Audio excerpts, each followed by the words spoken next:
I have been criticizing publicly for a long time. I have brought this up 3 times to the investigative committee of the German government that there is no liability for the media. That the UN is secular is, of course, a mistake that has begun to be corrected.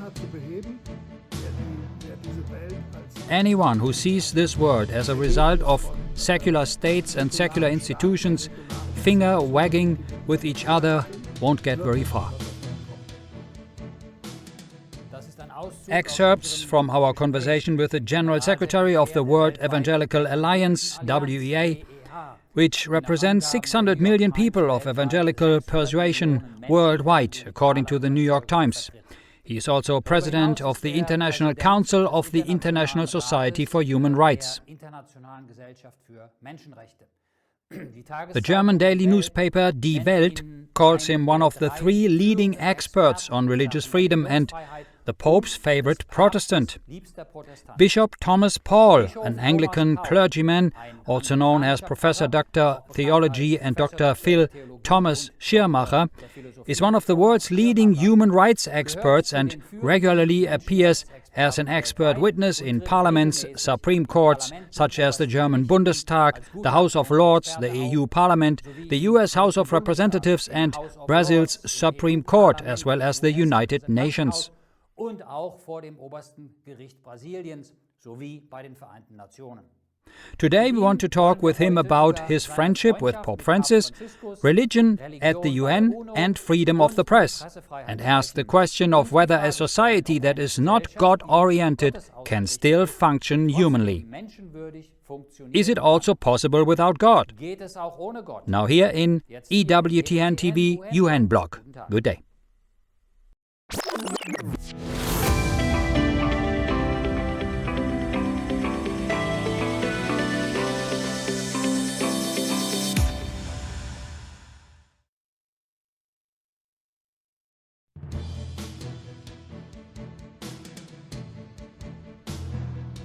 The Holy See is concerned about the scale, severity and systematic nature of human rights violations against Christians, Jews, Muslims and members of other religions based on their religious identity.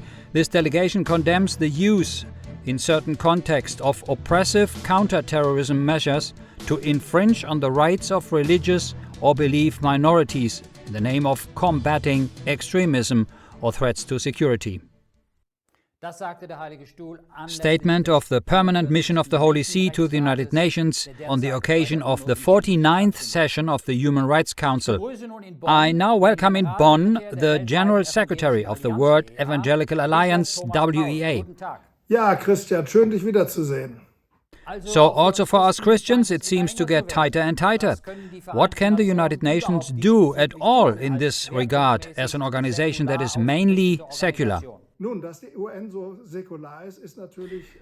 the fact that the UN is secular is of course a mistake that has begun to be rectified, to be fixed.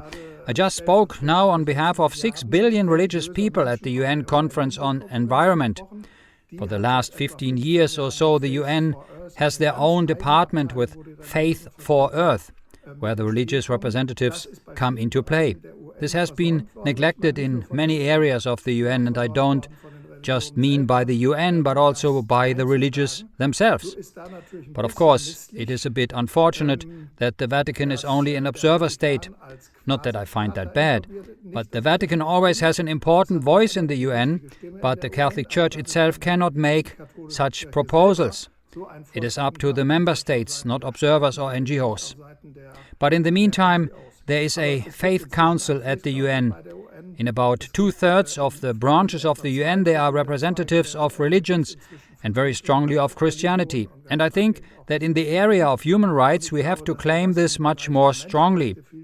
As a worldwide alliance, we have a very large human rights office in Geneva. And we are noticing more and more that religious communities, especially large religious communities, Christian religious communities, with a global reach, can do much, much more.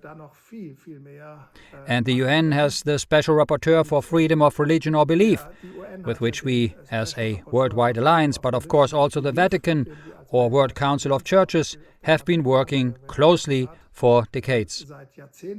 So far, this position was held either by Christians or Muslims.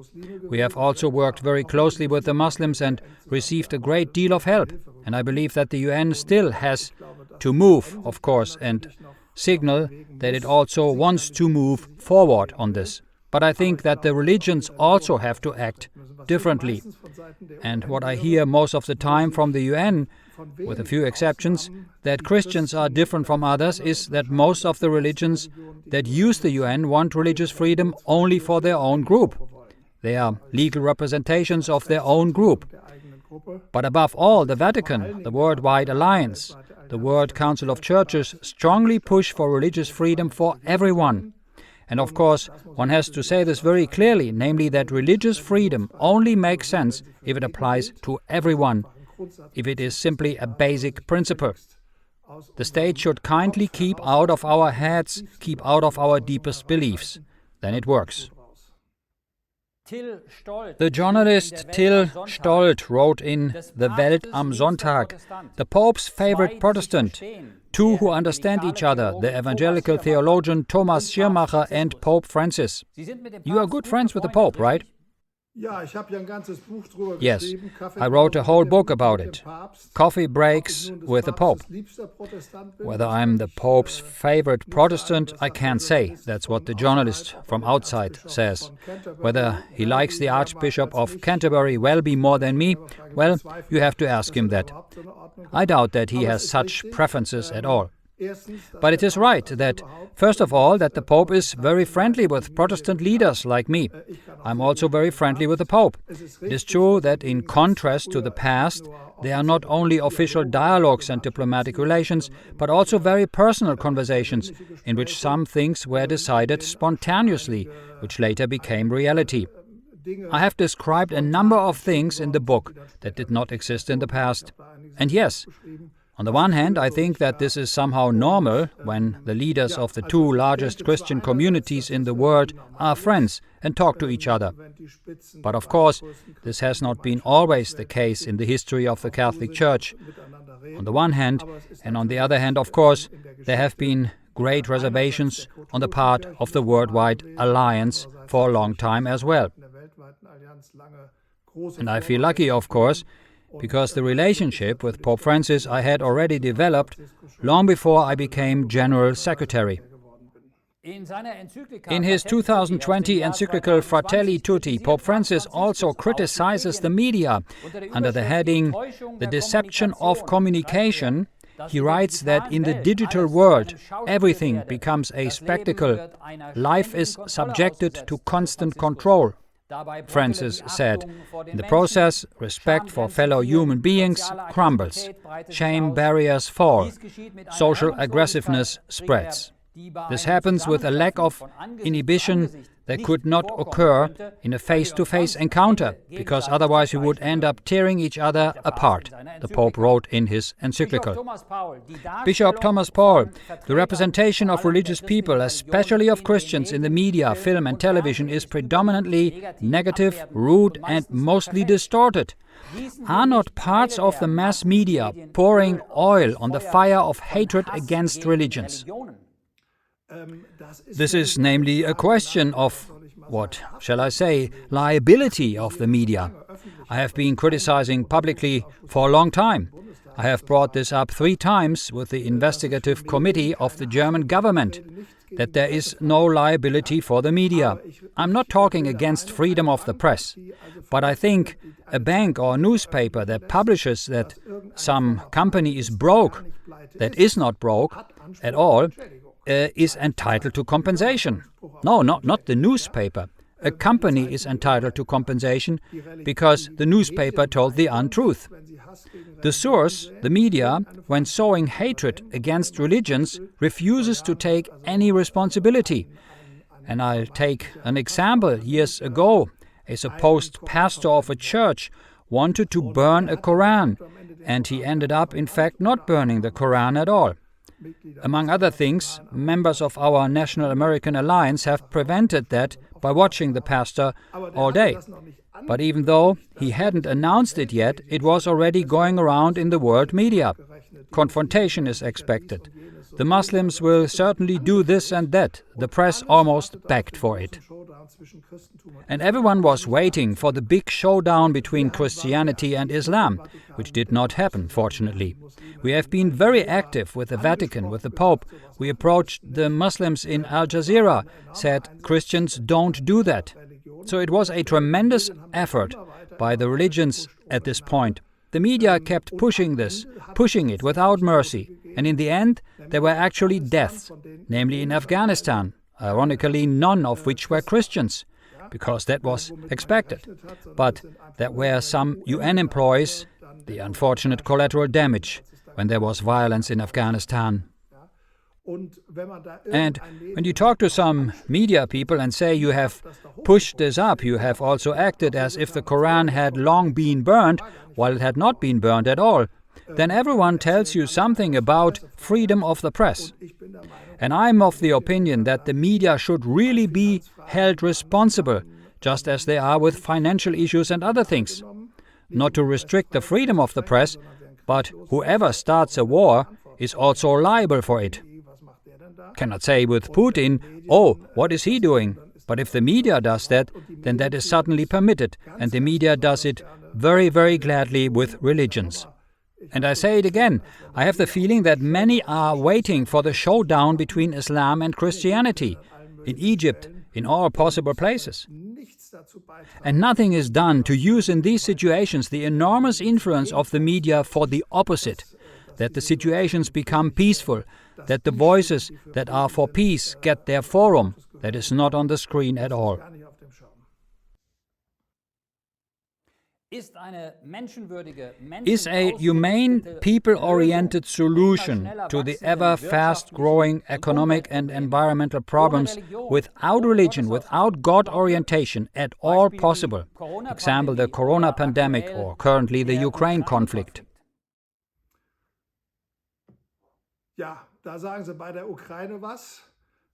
Well, there you say something with the Ukraine, because my argument for the fact that this is not possible without the inclusion of the religions, and above all, also the religious conviction of the people, the proof is just Russia and what happens there. If the leading religious groups do the opposite.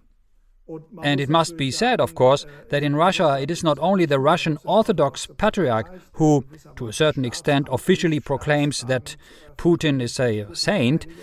You can hear similar things from the Buddhist Union in Russia, even from synagogues.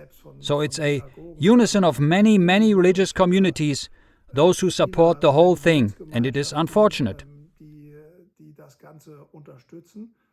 But one will lie into one's own pocket, so to speak, if one simply says now, well, Putin is the big braggart, and they're all only doing this because they have to now. No, it is a whole package in which the whole country is not only in a political but also in a religious frenzy, and actually believes that the religious evil others are in the Ukraine. Which is ironic, of course, because 60% of the inhabitants of Ukraine belong to the Russian Orthodox Church themselves.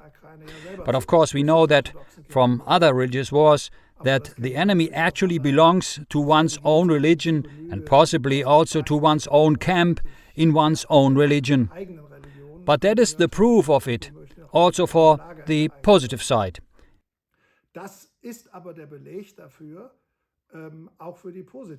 If one wants to achieve the opposite, then one does not achieve this simply in a vacuum, but through the religious leaders and the religions themselves standing up for peace. And in view of the fact that 6 billion, perhaps even 7 billion people on this earth are primarily religiously oriented and therefore have their basic frame of reference, it is, of course, perfectly clear. If people are won over by someone to work towards peace, that is a huge plus. If someone wins people to show solidarity in a pandemic like we have right now, that's a huge plus.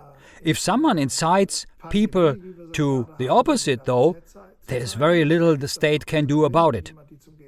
I mentioned that I was in Nairobi in the environmental conference.